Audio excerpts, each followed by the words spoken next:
नमस्कार, सच कहूं के डिजिटल बुलेटिन में आपका स्वागत है। पेश हैं आज के मुख्य समाचार। केंद्र सरकार ने कहा है कि यदि सुप्रीम कोर्ट मीडिया नियमन के मुद्दे पर कोई फैसला लेता है तो पहले यह डिजिटल मीडिया के संबंध में लिया जाना चाहिए, क्योंकि यह बहुत तेजी से लोगों के बीच पहुंचता है और व्हाट्सएप, ट्विटर तथा फेसबुक जैसी एप्लीकेशन के चलते कोई भी जानकारी वायरल होने की संभावना रहती है। प्रधानमंत्री नरेंद्र मोदी वीरवार को 70 साल के हो गए और इस अवसर पर उन्हें बधाइयों का तांता लग गया। राष्ट्रपति रामनाथ कोविंद, उपराष्ट्रपति एम वेंकैया नायडू और केंद्रीय मंत्रियों सहित दलगत राजनीति से ऊपर उठकर विपक्ष के नेताओं ने भी उन्हें शुभकामनाएं दी और उनके उत्तम स्वास्थ्य की कामना की। विपक्षी दलों के नेताओं ने वीरवार को राष्ट्रपति रामनाथ कोविंद से मुलाकात की और दिल्ली दंगों के मामले में जांच पर अपनी चिंताओं को उनसे अवगत कराया।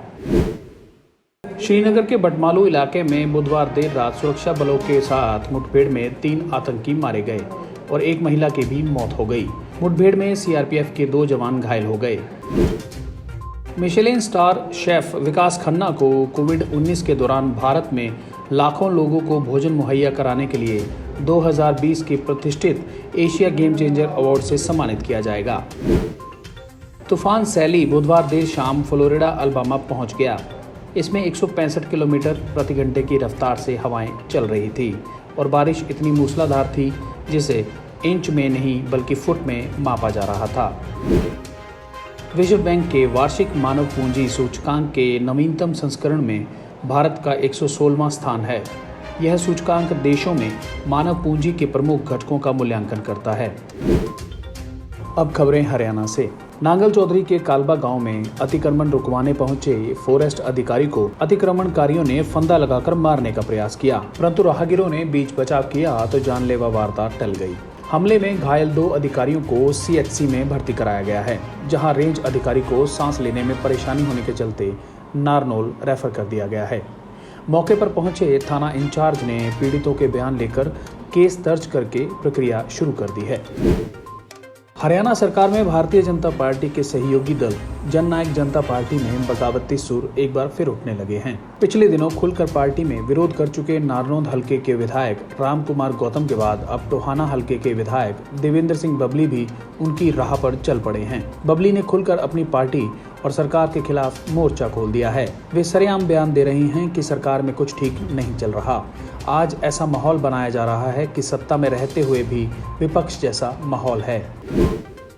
Haryana medical services corporation limited को पीपीई किट सप्लाई करने में गड़बड़ी सामने आई है। नोएडा की firm orchid corporate service India private limited को 30,000 किट 1200 रुपये प्रति पीस के हिसाब से सरकार को सप्लाई करने का टेंडर मिला था।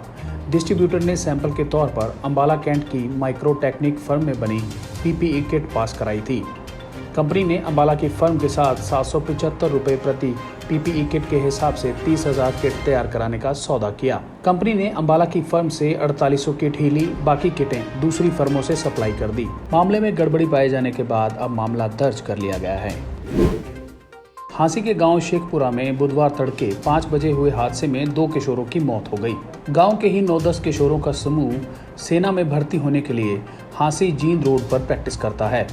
आर्मी में भर्ती होने की चाह में सभी किशोर 5 महीने से तैयारी कर रहे थे। सुबह वे रेस लगाते और बाद में व्यायाम करते।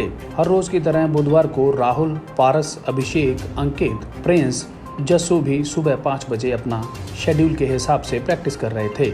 अपने 2 और साथियों का इंतजार ये लोग कर रहे थे। वे एक फैक्ट्री के पास बैठकर उनके इंतजार में थे कि तभी वहां तेज रफ्तार से एक i20 कार आई, जिसने सभी को टक्कर मार दी। हादसे के बाद प्रिंस व जस्सू को हिसार के एक प्राइवेट अस्पताल में भर्ती करवाया गया, जहां दोनों की मौत हो गई। देश विदेश की तमाम खबरों से जुड़े रहने के लिए सब्सक्राइब करें सच कहूं और बेल आइकन प्रेस करके पाएं हर लेटेस्ट अपडेट सबसे पहले।